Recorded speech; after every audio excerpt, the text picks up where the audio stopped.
Mardi 11 septembre 2018, bienvenue à la grande édition sur Ezawe TV. Les populations de la ville de Cotonou font actuellement face à l'inondation due aux dernières pluies, mais également aux ravages dû à l'avancée de la mer. Nous en parlerons dans cette édition. Les Béninois continuent de réagir à la sortie médiatique de l'ancien ministre Komi Kouché. Le championnat national de handball senior du Bénin a démarré ce jour à Cotonou. Nous y reviendrons.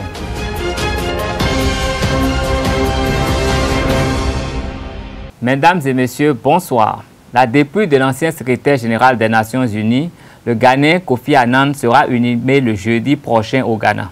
Arrivée à Accra ce jour, elle a reçu les hommages de ses compatriotes et ceux des officiels au Centre international des conférences de la capitale ghanéenne jusqu'à 16h GMT.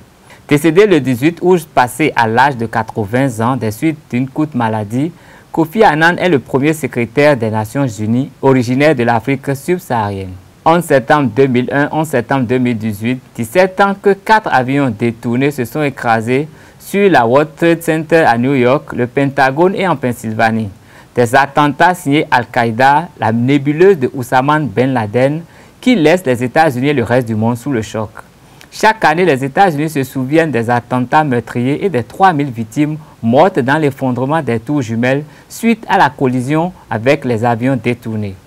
Cette journée est décrétée depuis 2008, Journée mondiale de la lutte contre le terrorisme. Cette journée est l'occasion de renforcer la solidarité entre les victimes et leurs familles et de renforcer les liens entre les diverses associations d'aide aux personnes touchées par des actes de terrorisme. La conférence de presse animée par l'ancien ministre béninois Komi Kouché aux États-Unis le week-end dernier suscite des débats. Plusieurs chroniqueurs en font leur chou gras. Des citoyens béninois rencontrés ce lundi en profitent soit pour le soutenir, soit pour l'inviter à rentrer pour se donner l'opportunité de se défendre. Ils sont au micro des reporters de Ezawe TV. Par rapport à la sortie de Komi Kouché, vraiment je suis très content parce qu'il est en train de démontrer qu'il est béninois convaincu. Il était arrivé ici présenter les preuves au tribunal et le tribunal l'avait relâché et il était reparti. Et tout ce qu'il a dit, il n'a rien dit sans preuve. Et il a respecté le président Talon. Ça, il a fait la fierté de nous qui venons de la région des collines, et précisément les Nagos. Bon, la sortie de Komi Kouché, bon, selon moi, ça n'a pas de sens. Pourquoi? Parce que il est béninois et ce qu'il a fait, il s'est déclaré opposant au régime.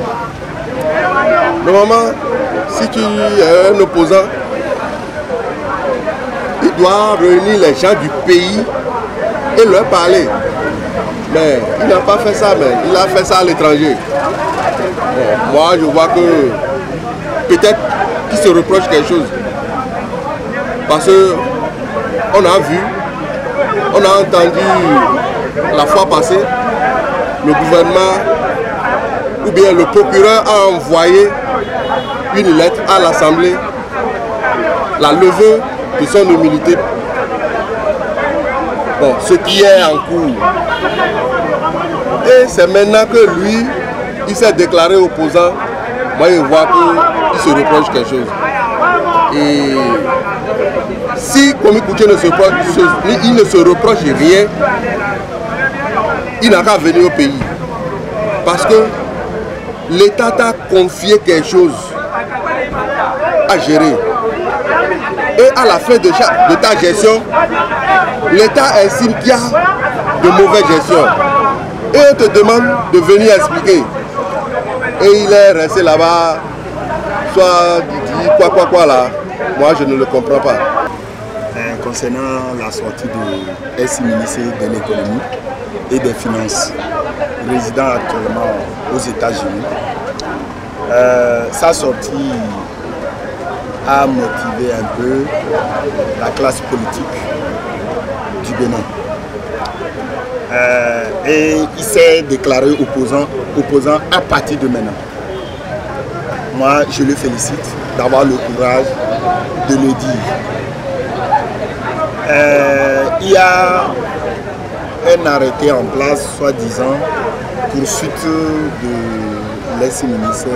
Donc on doit enlever son immunité et se présenter à la haute cour de la justice pour le dossier le concernant.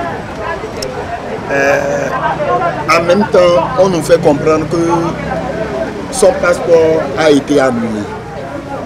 Nous nous posons des questions à savoir. C'est par magie, il va quitter Vienne pour faire écouter. Et moi, je conseillerais l'ex-ministre de faire tout possible descendre au pays et aller se faire écouter par les autorités de cette nation. Mais avant tout, j'invite le président de la République que la décision qu'il a prise pour l'annulation de son passeport, qui n'a qu'à revenir à sa décision et permettre à Kouché de descendre au pays. Par rapport à la sortie de Komi Kouché, bon, je pense que c'est une bonne sortie. Il a monté les Béninois des États-Unis pour présenter en fait sa vision des faits par rapport à la situation que vit le Bénin. Certes, il a présenté des points qui sont quand même crédibles, mais avouons-le, reconnaissons qu'en son temps, quand il était au ministère des Finances, qu'il a eu assez de scandales. Et c'était une opportunité, avec le développement des dernières actualités concernant surtout la levée de son immunité pour qu'il se présente devant la haute cour de justice. C'est quand même une opportunité pour lui de laver son image, hein, de se purifier pour pouvoir montrer réellement à l'opinion publique, hein, qu'il est un gars sur qui on peut compter. Alors dans cette sortie, j'aurais préféré qu'il revienne au pays et espérer également que la procédure puisse aller à son terme pour qu'il puisse répondre devant les juridictions. Et là, on pourra réellement dire que celui-là, c'est un gars crédible sur qui on peut compter. Les dernières pluies qui se sont abattues sur la ville de Cotonou ne sont pas sans conséquences sur les habitants des zones inondables. Au quartier Vossa, un quartier aux abords de la lagune de Cotonou, le constat est amer. Les habitants se plaignent des dégâts causés par l'inondation chaque année. Les populations riveraines, surtout celles qui sont installées dans les zones déclarées inondables, fustigent l'inaction des autorités gouvernementales qui n'ont rien fait pour pallier à ce problème de longue date. Ateliers, chambres et rues sont tous remplis d'eau. C'est le quotidien des habitants du quartier Vossa à chaque saison de pluie. Après 2 jours de pluie qui s'est abattue sur la ville de Cotonou, les populations riveraines expriment leur amertume. Chaque année, pratiquement, pendant les vacances ou en été, on enregistre des cas d'inondation dans le quartier. Je suis ici, ça fait depuis 1999 et je n'ai jamais vu un projet venir pour essayer de nous aider par rapport au problème d'inondation. On a connu des cas meurtriers par rapport à l'inondation et bon, les personnes âgées aussi. On a enregistré beaucoup de cas de décès par rapport aux grandes inondations même. La responsabilité des autorités cette année par exemple, de voilà, il y a de l'eau partout. On n'a personne pour venir intervenir par rapport à ces problèmes.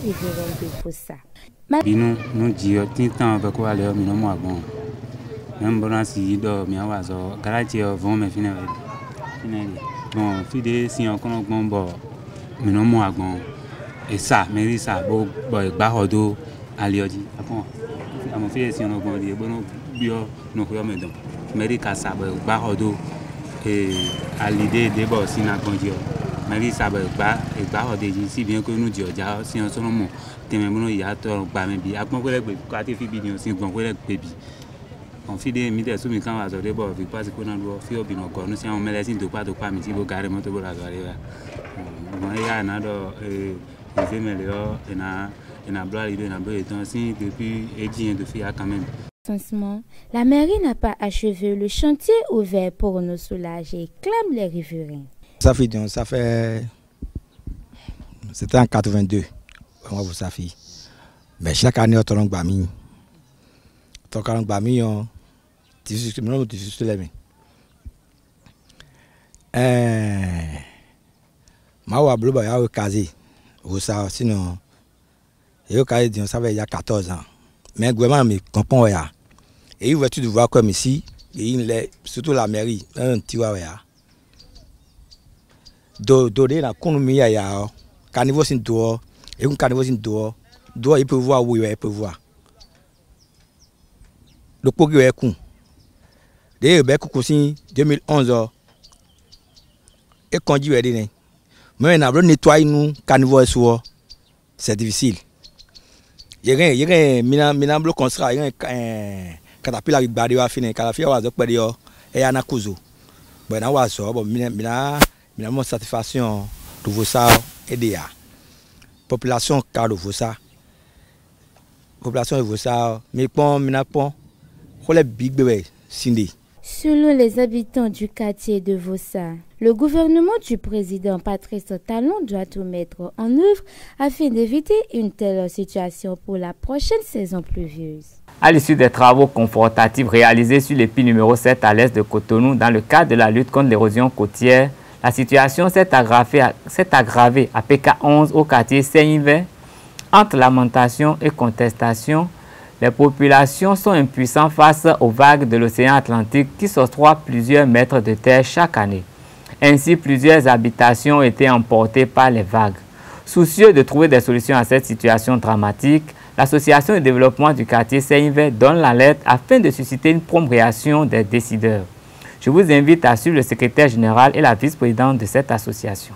Saint-Yves est situé entre PK10 et le péage. En fait, c'est une situation que nous vivions depuis, mais nous avions espoir. Parce que l'avancée était lente, 1 mètre à 2 mètres par an. Mais nous sommes allés vers les techniciens, le coordonnateur du projet de la protection côtière, qui nous a dit que les travaux sont terminés. Et rien n'est prévu pour Saint-Yves. Et le constat est que l'avancée de la mer est devenue plus inquiétante qu'auparavant. Les techniciens nous ont confirmé que désormais, ce serait de 24 à 25 mètres par an si rien n'est fait. Mais dans ce cas, dans quelques années, même le péage sera atteint. Nous sommes plus de 250 à 300 maisons ici. Et autant que nous avons construit, nous avons souffert. C'est vraiment un cri de cœur que nous lançons au président de la République. Le bureau de l'association félicite le gouvernement pour toutes les réalisations menées dans le cadre de la protection de l'érosion côtière et pour l'engagement du gouvernement à protéger les 125 km de côte de notre pays. Nous avons constaté les différents travaux successifs qui ont été réalisés depuis Akpakpa Dodome, Quartier Jacques, Finayon, Tokplegbe et PK10 Marina, qui ont préservé et mis définitivement à l'abri de l'érosion côtière nombre de nos concitoyens. Ici, à PK11 Saint-Yves, nous subissons les conséquences de ces travaux réalisés en amont. Ces travaux que vous voyez là, qui sont appelés EPI7, ou travaux confortatifs, ont été réalisés il y a moins d'1 an et ont eu pour conséquence une aggravation et une accélération de l'érosion côtière dans notre quartier. Il y a moins d'1 an, cette maison que vous voyez était encore à 25 mètres de la mer. Aujourd'hui, elle est en train de tomber. Elle est déjà tombée même à l'eau.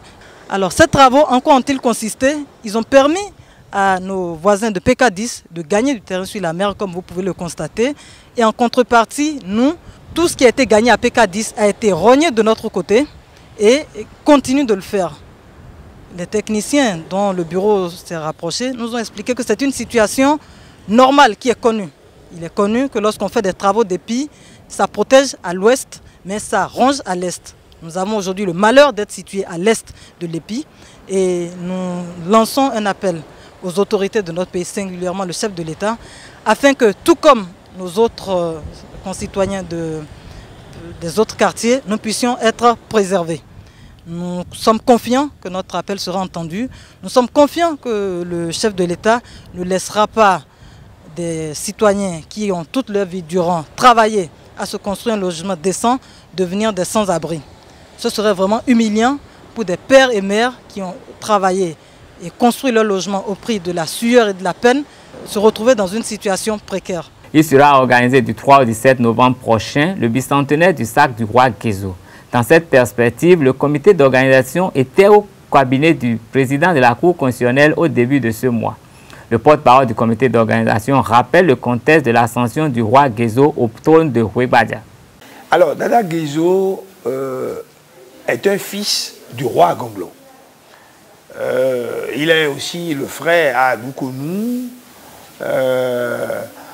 et à bien d'autres. Il est monté sur le trône de Rouébadia en 1818, comme je vous l'ai dit. Et sa toute priorité, c'est de donner un sens, je dirais, à la paix et à la réconciliation entre les frères et les sœurs, ses frères et sœurs, les princes et princesses du Dahomey. Parce que, vous savez, quand vous avez fait, il faut le rappeler aussi, Dada Guézo est monté sur le trône par un coup d'État. Il a fait un coup d'État à Dandoza, au roi Dandoza. Un roi dont on ne parle plus beaucoup aujourd'hui dans le Dahomey. Des parents nous ont expliqué que par des situations royales qu'on ne maîtrise pas, ça a poussé des événements, ont poussé le roi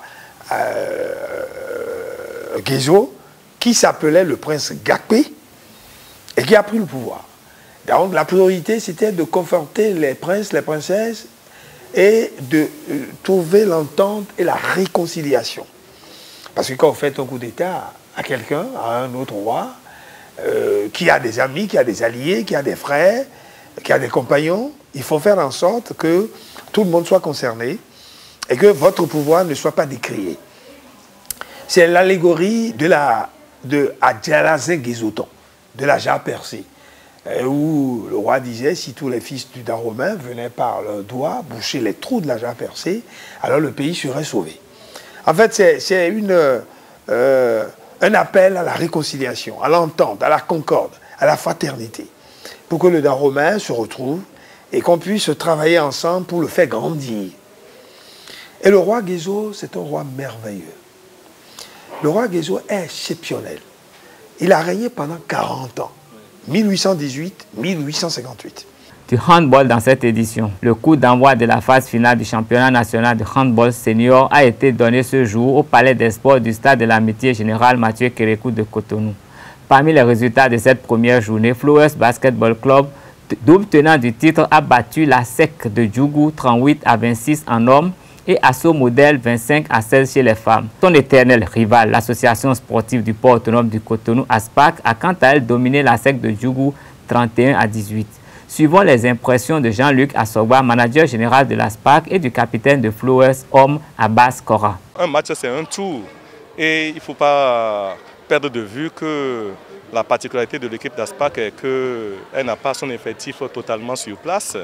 Et les contingences sociales font que c'est pratiquement à l'approche de cet événement que nous avons pu rassembler l'effectif. Et donc, le travail produit par ces dames ce matin est apprécié par moi. Et quand je dis que c'est un tour, il peut y avoir dans un match des temps forts et des temps faibles. Et compte tenu de l'équipe en face, l'entraîneur peut chercher à voir un peu le mécanisme au niveau de certaines de ces joueuses dont il est en train de travailler l'efficacité. Voilà ce qu'il a fait. Je l'ai dit tantôt, l'objectif est de pouvoir conquérir le trophée. Nous sommes mis au travail et nous estimons qu'avec la volonté agissante de toutes les joueuses, nous arriverons à terme de cette ambition.